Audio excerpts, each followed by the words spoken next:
Emva komhlabakhefu we-COVID-19 zingamaphesenti amane izikole ezavula kodwa zaphoqeka ukuthi zivale ngenxa yothisha kanye nabafundi abahaqwe yigciwane icorona.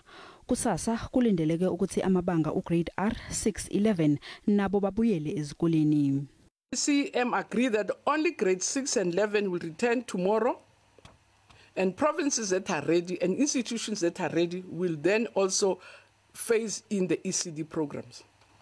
However, provinces that are ready to receive grade R learners tomorrow can proceed to receive these learners.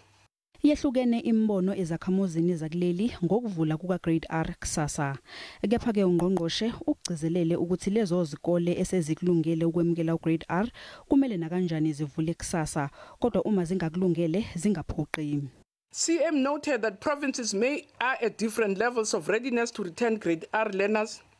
Therefore, we agree that those provinces that are not ready to receive grade Rs tomorrow must provide strategic and realizable plans to ensure the reincorporation of grade R learners to school within and not later than the end of July.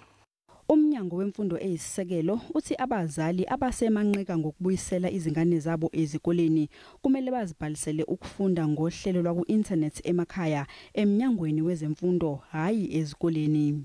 Parents who have decided to keep their children at home during the COVID-19 pandemic, and these parents are continuously advised to apply for provincial education to provincial education departments for home learning in terms of Section 4 of the South African School Act. Again, we humbly request parents or advise them not to go to schools to apply for home education. They should rather approach provincial education departments for registration, because registration does not take place in schools for home education.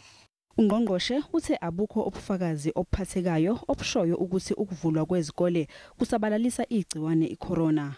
Bangaphezulu kwezinkulungwane ezingama-700 abafundi abalindeleke ukuthi babuyele ezikoleni kusasa.